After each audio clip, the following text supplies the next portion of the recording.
your mind. So knowing what to look out for, how to respond with confidence, and how to be the signal, how to share the message with everybody that you know so they know what to look out for as well. So, the problem that we're seeing is that 80% of trafficking starts with grooming. As we mentioned, it's not just someone being taken off the street, someone getting kidnapped out of their home or in a grocery store like Target or Walmart. It's getting into apps. It's getting in where children are, where youth are, where vulnerable people are to target them and then groom and manipulate not just them, but everyone around them. Yeah, I don't know why it's there we go. So where is grooming happening? So 55% of grooming is initiated through social media platforms. We've seen a spike in platforms such as Facebook and TikTok and Snapchat, Roblox, Minecraft even. Um, there's an app that I learned about recently on a case that I worked called Signal, where they can get people to join. It's kind of like Snapchat, but it deletes after 5 minutes. So once they get the child engaged, they then move over to Signal and then they can send them whatever they want and it deletes very quickly. So where is grooming happening? Is happening online, like those apps I was telling you about. There's websites such as Omegle, which is kind of like a chat roulette thing where you can get on video and chat with various people. There is little to no oversight in that. And so I've spoken with many children who have met their perpetrators or their offenders on Omegle, where they are convincing them to send them pictures, which turns into exploitation. If you don't send me more, I'm going to release this to your parents. I'm going to do that. And so this is happening online where they, build trust. They meet them, they build trust. And we'll get into that a little bit more later. So schools, it's happening not just adult to child, but peer to peer, where these traffickers are getting one teen involved and then they're then recruiting other teens to, hey, come meet my friend, this is this older child, or this is this adult, he's really cool, he buys me alcohol, he does this. And so they're meeting them through other teens as well. This can also happen at home. The reason that it's so prevalent is because it's not just for trafficking, it's for abuse as well. And so sometimes I've had cases where it's, family members trafficking children, where they're grooming them, they're a trusted adult. We had a case where it was an aunt trafficking, all of her nieces and nephews. And so they're a trusted adult, and it's like, well, I'm supposed to listen to the adult. They know what to say, and they're very adept at manipulation. And because they don't just groom the victim, they groom everyone around them, it makes it really difficult to speak up. This happens in workplaces because you have that power dynamic of, well, this is my employer or this is my fellow coworker, and I need this job. I need this to help support my family, things like that. It's also happening in travel hubs where you have children who have these really hard home lives and then they run away and they're very vulnerable. They have nowhere else to go. A lot of the children that I've spoken to who were victims of trafficking were trafficked starting by survival sex, where they have nowhere else to go and someone takes them in and says, okay, well, I'll let you stay with me, but you're going to do these favors for me. You're going to have sex with me. You're going to take pictures. You're going to sleep with my friend. And they feel like they have no other option. This also happens in shelters such as foster shelters, homeless shelters, social services, things like that. We'll get more into like targeting and victimization in a little bit, but I had a case where the traffickers were going into these battered women shelters or these domestic violence shelters and offering to babysit for their children. And while that was happening, they were also abusing them in the home. They were doing it under the guise of letting them go have a break or going on a job interview. And so they're providing these assistance for these vulnerable people after they've targeted them. And so this is a very big, I guess, location that traffickers are using. So who's at risk? As I've mentioned several times now, everyone's at risk. No one is immune. Traffickers come in and they groom the victim, they groom everyone around them.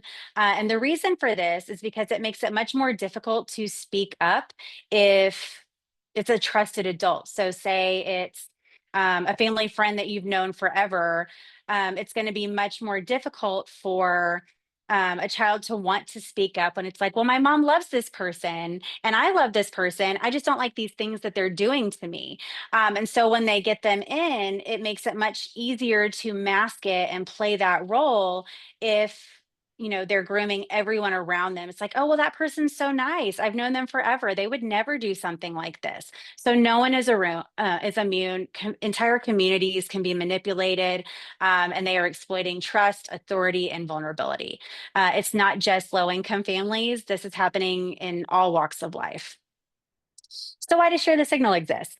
So Share the Signal started to provide early intervention, education, and awareness because we believe that stopping grooming stops trafficking. Um, Trafficking, like we said, most of the time is grooming. It's bringing people in. It's not just taking someone off the streets. And so this is our way of trying to push this movement, is to let people know what to look out for so they can prevent it before it even starts. Oops, there we go. Hold on, I got to go back. Where did it go? So recognizing the signs. So grooming, by definition, is the subtle strategic process that offenders use to um, build trust. Where is it? There we go.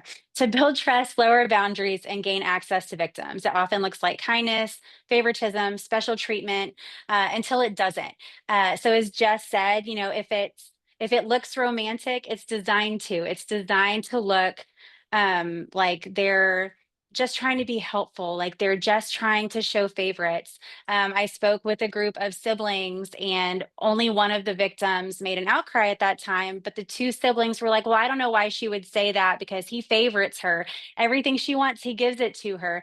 Everything she needs, he's there. And so in the back of my mind, I'm like, oh, well, that's grooming. That's grooming. That's grooming. And so it's not just, manipulation and control. It's a slow build. So, in a nutshell, grooming is providing attention before isolating the victim and then controlling and manipulating. So, the way that this breaks down into more categorical ways, it starts with targeting the victim. So, what they're looking for is a vulnerable party, a child with low self esteem, low self confidence. They're looking for someone who may not have a support system, who may have only one parent at home and that parent's working all the time, so they're home all alone. They don't have siblings, or maybe they do have siblings but they're not very close with them. They're looking for someone who potentially won't be believed for one reason or the other. They're looking for someone who needs that love, that attention, that affection, so they can rely on them. And so they're gaining trust and access to this child, to this youth, to this other adult, this vulnerable party, by gaining trust and access, not just with them, but with everyone around them. So this can be a soccer coach. This can be someone who's part of your religious organization. This can be a teacher. I worked a case where I interviewed 27 children because the offender was abusing the children in the classroom. He had this trust, he had this access. He was a kindergarten teacher. And so parents are telling them, well, this is your teacher. You need to listen to your teachers. And so this is why it's so important to know the signs, so you can help children, so you can help youth and other people, other vulnerable individuals, recognize the signs of how someone could try to get close to them. After they gain that trust and access, they make make it to a point where they provide a role to them.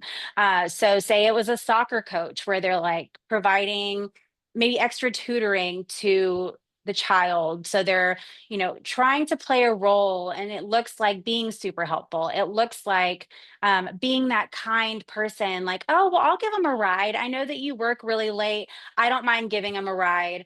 I had a close friend whose daughter was being given a ride by their friend. And in talking with her, she shared that on those rides, he would be putting his hand on her lap or saying, you know, what happens in the car stays in the car. You can tell me anything you want to. And, you know, I'll be there for you. And, you know, you can't talk to your parents, but I won't judge you.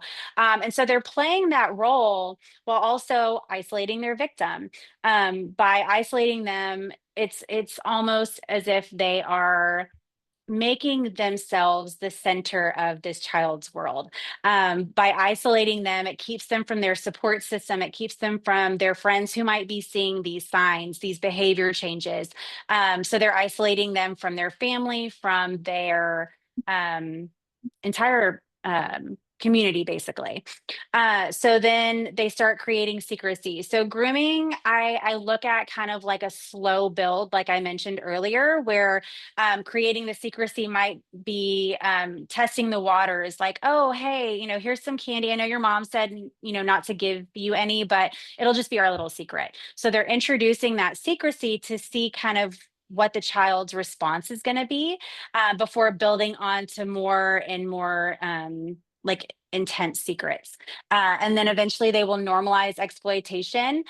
So this might start with, you know, a shoulder rub or um, seeing how their reaction is. Do they shy away or do they let it happen? And then maybe the next time they might accidentally rub their breast and be like, oh my gosh, I'm so sorry, and see how they react before moving into more intensive exploitation. Or it could be showing them pictures of their body and seeing their reaction, or bringing up, oh, well, hey, have you ever given someone a blowjob before? Do you know what that means? To try and normalize the exploitation to eventually move into, oh, where did it go? Controlling the relationship. So dictating where they go, who they're talking to, um, where they're going, things like that, to manipulate, like, I guess, how it's going to come out.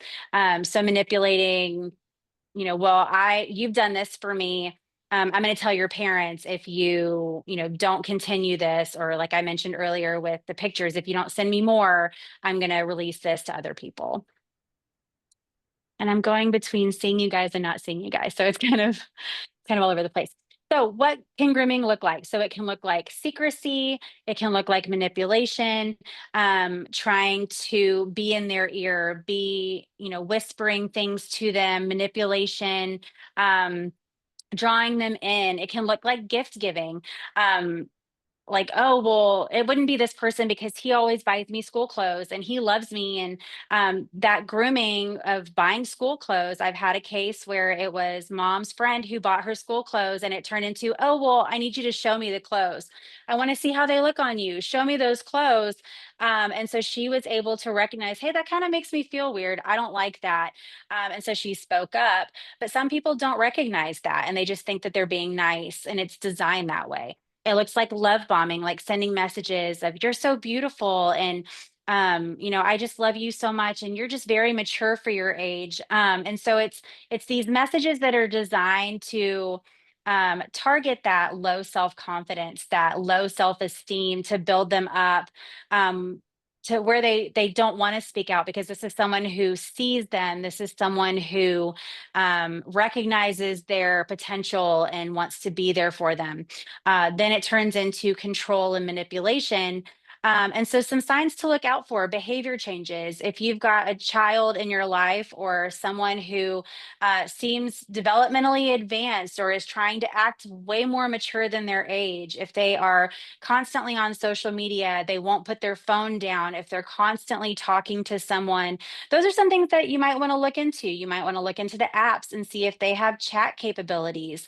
If you're a teacher, you want to look at their schooling changes. Are they, you know, a student who used to make straight A's and now they're failing, and they don't hang out with the same people that they used to, and now they're kind of by themselves, they're only on their phone. So recognizing these very significant behavior changes, because a lot of times it does happen online, and so many children have access to social media and we're just handing it to them. One of my cases, this child had a green screen in her room. She was 9 years old, meeting these people online. She had a green screen in her room and had access to all sorts of electronics, to where she ended up having an FBI case for child exploitation. So, Jess, I'm going to turn this over to you, so that you can explain to everyone how they can Mhm. help be a part of our movement. Yes. And thank you so much, Ashley. Your expertise and stories like really show that this is not a rare or uncommon thing that happens. And really, a lot of us here have probably felt those red flags as young women and young men, because it really doesn't only happen to women. And so what we're really trying to do, guys, is when some kid, teen feels that red flag, they know what to say, or they can put those two pieces together that, oh, I think I'm being groomed. And Dawn says this all the time. We're trying to get these teens to ask the question, am I being groomed? And if we do that, even just with one person, that can change the generations of families in our communities, because it's not just happening in lower class communities, it is happening everywhere. And so, before we wrap up, if this conversation hit you in any way or has moved you, I just pray that you don't let it end here. Because when you donate or you contribute, you're not just giving money, you're really putting prevention into schools and teams, churches, and communities. Messages like this, where we can really tailor in to each organization and situation. You're really making sure this message hits places where it matters most before someone gets trapped in that cycle that they can't escape. So please, please, please, if you're not able to give financially, share our posts on social media, message us on how you can get involved. I shared the donation link in the chat because every dollar means another signal shared, another conversation started, and another life protected, truly. So thank you so much for giving your time and being here today. Um, we want to open up the last few minutes with any questions or comments.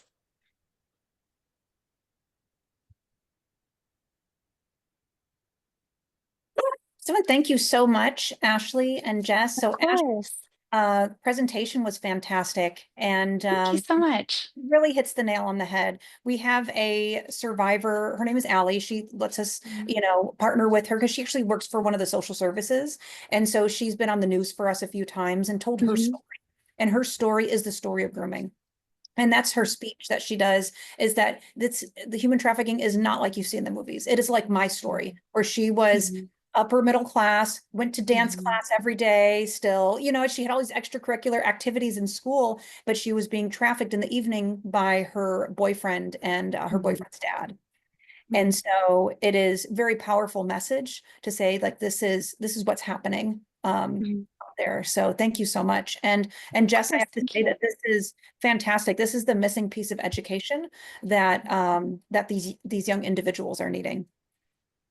Thank you so much, Jen. I really appreciate your words, and we really believe that too. I'm in tears Mhm. right now because I believe in this so much. Yeah. Yeah, absolutely. Be able to get the word out there, and then, like, just like you were saying, that Don, it's they can ask themselves, am I being groomed? And understanding the full picture of it. Because I feel like when we're young, it's kind of living in the moment.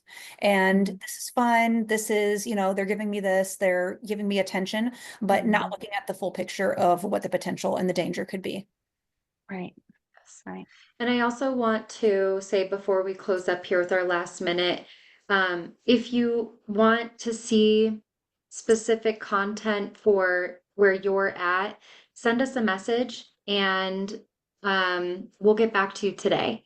If you have questions or you want to revisit something that we talked on, send us a message. We'll get back to you today. We're here for you, and it's not always comfortable to speak up on a public Zoom meeting. So please, like, we're here for you in privacy. And thank you again for being here, everyone. Yes, and if you guys missed the contact information, here it is. You can take a picture, a screenshot, and you can reach out to either one of us and we'll get back to you right away. Okay, thank you guys. Thank you, everyone. Bye-bye. Thank you.